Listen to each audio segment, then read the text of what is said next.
Olha só, Eduardo Cunha foi nesta terça-feira na Câmara defender o mandato de deputado na Comissão de Constituição e Justiça. Essa é a última etapa do processo antes da decisão do plenário. Mas outra vez, a Comissão de Constituição e Justiça adiou a decisão sobre o recurso de Cunha contra o pedido de cassação.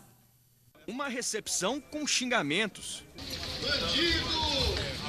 Cadeia do Cunha! Eduardo Cunha chegou antes mesmo do presidente da Comissão de Constituição e Justiça.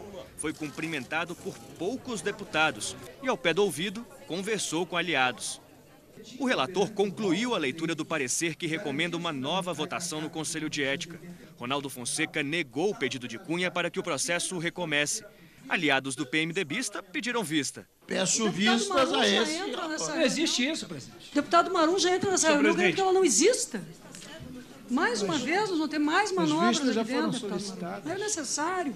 Ao lado do advogado, Cunha fez a própria defesa. Voltou a dizer que é vítima de perseguição política e alegou erros no processo que pode levar à cassação do mandato. Esse recurso demonstra o detalhamento das infrações regimentais que foram cometidas no âmbito desse processo. Essa é a primeira vez que Eduardo Cunha volta à Câmara desde que renunciou à presidência. Ele avisou ao Supremo que viria, mas se depender do Procurador-Geral da República, Rodrigo Janot, ele vai continuar afastado do exercício do mandato.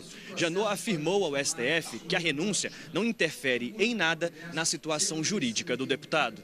A CCJ é a última etapa antes que o plenário decida se cassa ou não o mandato de Cunha. Ainda falta a votação do relatório de Ronaldo Fonseca, que deve ser nesta semana. Mas a palavra final deve ficar para agosto, após o recesso. Bom, agora 12:12, falando de política. Boa tarde, Tudo bem, Prisco. Diane? Sobre esse assunto, então, é esperar realmente o recesso? Quer dizer que a manobra de Eduardo Cunha e aliados deu certo? Olha, Diane, é fôlego de gato esse Eduardo Cunha, porque realmente ele tem 7 vidas. Há 8 meses esse processo tramita na Câmara dos Deputados. E ele conseguiu agora o feito de jogar isso para depois do recesso branco, portanto, só em agosto. Decisão na CCJ, nem agora, só lá em agosto. É bem provável que ele seja derrotado no seu recurso na CCJ, Comissão de Constituição e Justiça. E então vai ter que mesmo encarar o plenário, onde ficou muito claro, todos meio que querendo manter uma certa distância, como se lepra ele tivesse. Poucos ficaram próximo dele para uma conversa, nem mesmo aqueles aliados mais próximos. E ele é um cidadão de tamanha disfarçatez, com requintes de atrevimento, que ele chegou a declarar: olha, prestem atenção o que estão fazendo aqui comigo, porque amanhã pode ser com você. Ou seja, uma ameaça velada.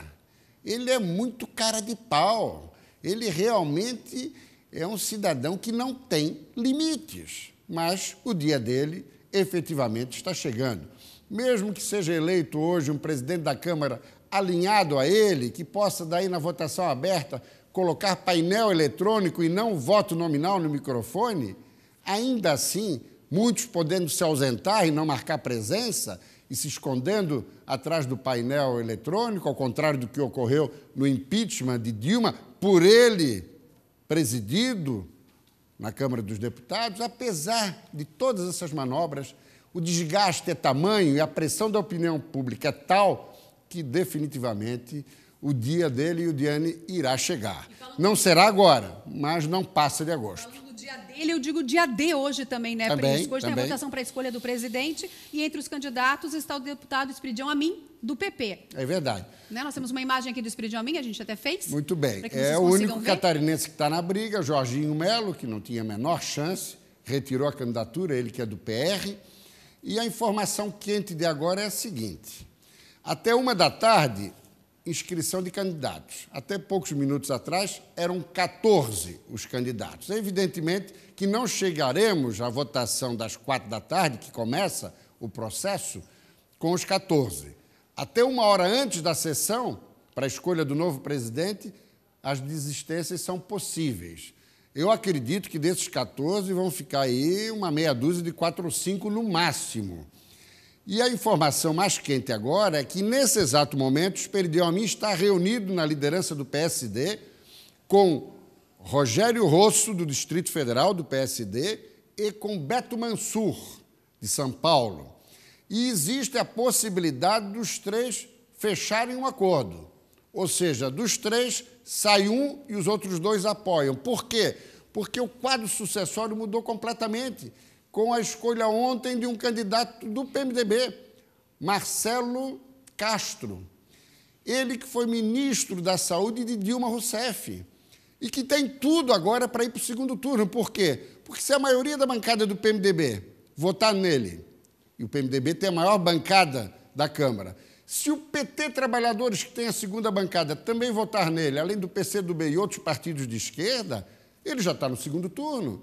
Com tantos candidatos, 513 deputados na Câmara, quem fizer 100 votos, um pouco mais, já está no segundo turno. Então, Marcelo estará, e uma eventual chegada dele no segundo turno e, quem sabe, uma eleição dele, poderia fortalecer o retorno de Dilma Rousseff no Senado no julgamento do final do mês. É muito improvável o retorno dela, mas, no ritmo que as coisas estão acontecendo, é um risco. Então, talvez, diante desse fato novo de Marcelo Castro, do PMDB, experidiam a mim Rogério Rosso e o terceiro, Beto Mansur, que é o primeiro secretário da Câmara, poderiam chegar a um acordo para então fazer frente e ir para o segundo turno com Marcelo Castro. O quadro ainda está muito embolado, mas o panorama de momento de Brasília é esse agora.